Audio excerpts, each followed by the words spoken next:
Hey, welcome back to the channel, everyone. Today we're going to talk about the absolute best way to farm Sproutlets that no one is talking about or doing. This seems like one of the best kept secrets to get an insane amount of Sproutlets every day, which you can use to buy skins, resources, and mods. I spent the entire Season 1 trying to save up for the bike. Then I found this out and I had it in a few days. Check this thing out.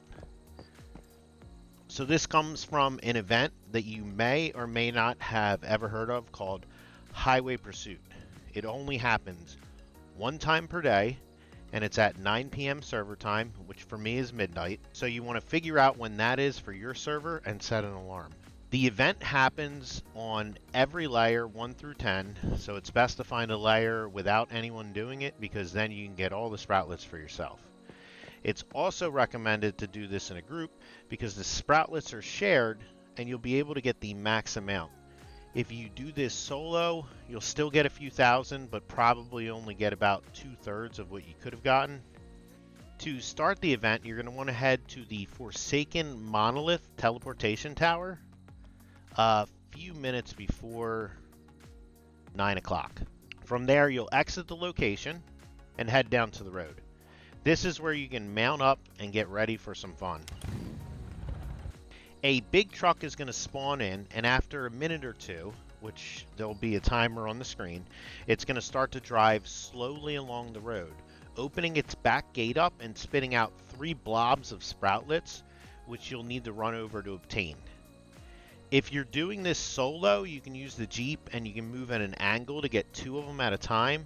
And if you have 2 people, I recommend one person in the Jeep grabs 2 while the other one picks either the right or the left side, and they just grab that final one. And if you have 3 people, then you can all just pick a lane and get every single one of them with ease.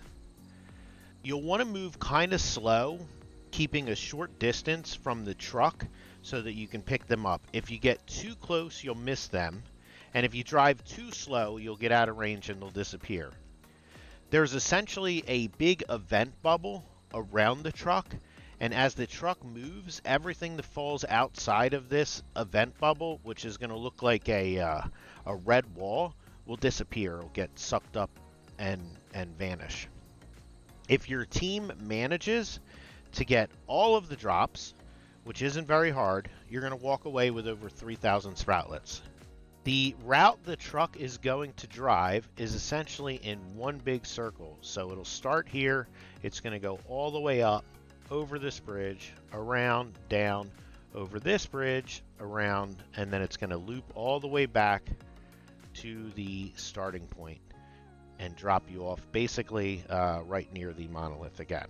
So now that we know when the event starts, where to find it, and how to do it, let's talk about the caveat.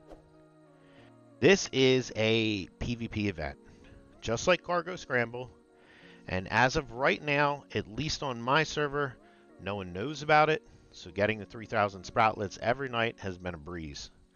Occasionally we run into a person or a team that stumbles onto it, since it's extremely rare that we find anybody at the start, and that's when the fun begins. We will then merge into one vehicle, and it's road rage time. Gunfighting, while racing, and trying to pick up as many Sproutlets as we can. Honestly, it's an incredible amount of fun. One of the reasons I don't mind sharing this with everyone is because of the PvP aspect. Even if you hate PvP, it's actually a blast. If you get knocked down, it's not a big deal. You just res for free. There's no loss of anything and get right back to the fight. If you're super against PvP, then you can try to find a layer with no one on it, and you won't need to worry about any of that. Or if you do see someone on the other layer, just group up with them and you can share the Sproutlets, because again, it makes more sense to be in a group with people because you're going to get shared Sproutlets through the entire event than trying to fight each other for it. So if you see someone there, at the start, say, hey, do you want to group up?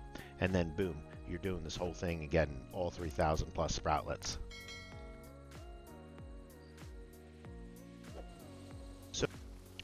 So now that we have tens of thousands of Sproutlets that we got from farming this each night, what do we do with them?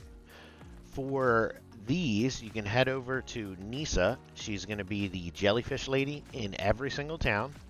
So here I'll go over to her shop, And then you can see from here you could buy the street style motorcycle skin, which I showed you earlier. They also have a ton of these great mods, so if you're looking for any particular mod, you can come in here and snag one of those up, and those are limited to one per season, so you can get them each season. 20 controllers, which are great, and again, you have a season limit of 20. Or you can get the Nisa's Loot Crate, which has a chance to drop like any of this stuff. This is also great if you're looking for asset. So if you got 3,000 Sproutlets and these are only 2 assets, you can essentially get 1,500 asset every day for, barely doing anything. The event's only 10 minutes long. So for 10 minutes of farming this event, 1,500 asset. Same thing, barrel fuel, extremely cheap. Stardust source, you can get 10,000 Stardust source, super cheap. So this is a great way to basically get resources, mods, skins, and everything like that for only 10 minutes of work each night. So that's the best method of farming Sproutlets in the game that I've found. It made it super easy to buy the bike skin, and now I have a ton left over for whatever new stuff they add in the vendor for the future, so I'm probably going to save up and have 100,000 or whatever I can fit in my bag, because eventually it's just going to fill up. I had no clue this event was a thing, and judging by the lack of participation each night, I'm guessing no one else does either. So leave a message in the comments if you knew this was a thing and if you've taken advantage of it in the past. Also, don't forget to like and subscribe to the channel. Currently, 98% of my viewers are not subscribed, and just clicking that button will ensure that you're up to date on the new content every time I drop a video. And as always, thanks for watching, and I'll see you in the next one.